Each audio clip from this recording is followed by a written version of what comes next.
You just wasted 20 years of your life just lying on the couch, and you didn't even notice. No, this video is not about waking up at 4 in the morning, taking cold showers, and running marathons. Forget that. In real life, millionaires don't live like extreme survivalists. They just do 9 tiny things. Things so small, you'd barely even notice them. Let's look at exactly how this works, using Bob, who just found out how much his couch is actually costing him. Habit number 1. Once a quarter, Bob opens his bank statement and asks one simple question: what the hell is this charge? Turns out, people often underestimate their subscription spending by more than half.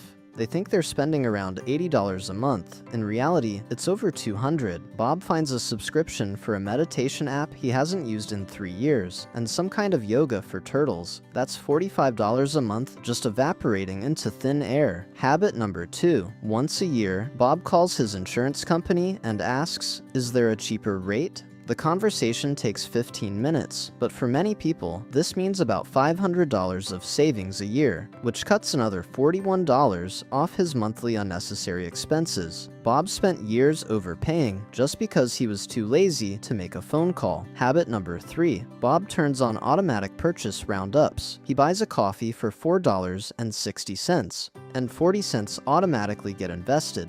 Bob makes an average of 60 card transactions a month. Coffee, gas, groceries. The average spare change from each purchase is about 80 cents.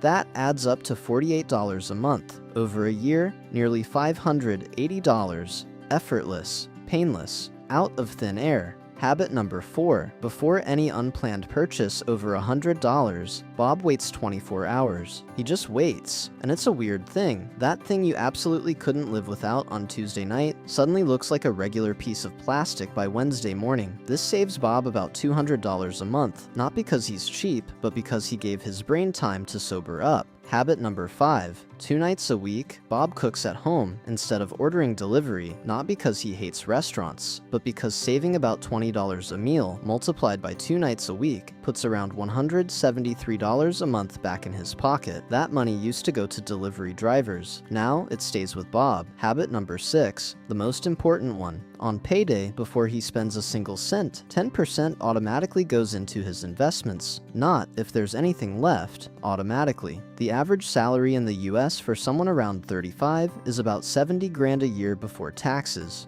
After taxes, Bob takes home around $4,800 a month.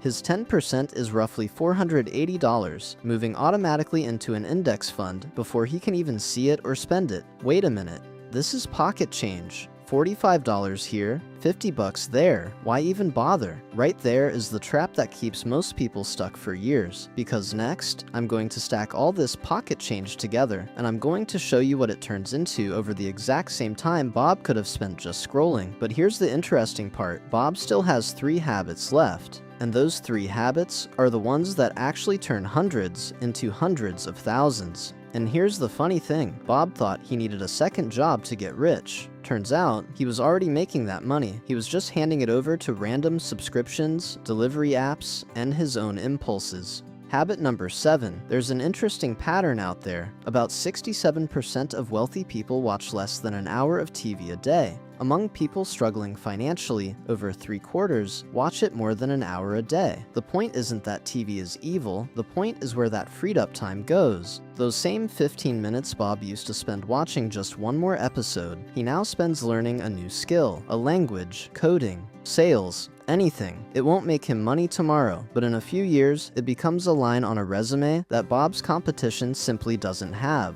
Habit number 8. Every time Bob gets a raise, he automatically increases his investment rate by 1%, not 10%.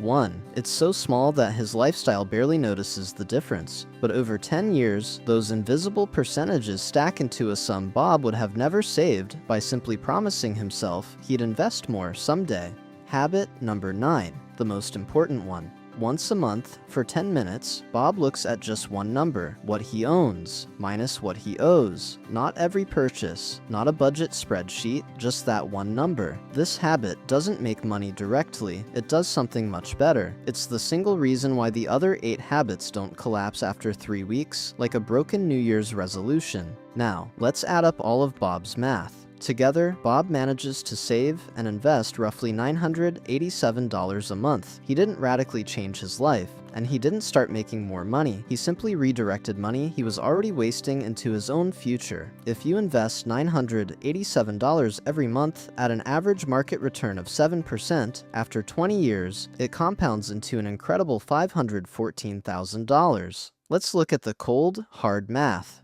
Over 20 years, Bob contributes about $237,000 of his own money, but the remaining balance, nearly $277,000, is generated by compound interest. Think about that. Over those 20 years, compound interest generates more wealth than Bob's own savings do. The money made more money than the man. You only make major life decisions every few years, but you make tiny decisions every single day without even noticing. And those tiny decisions, repeated over decades, create the exact life that the old Bob on the couch thought only rich people could afford. Which of these 9 habits do you already have, and which one are you starting today?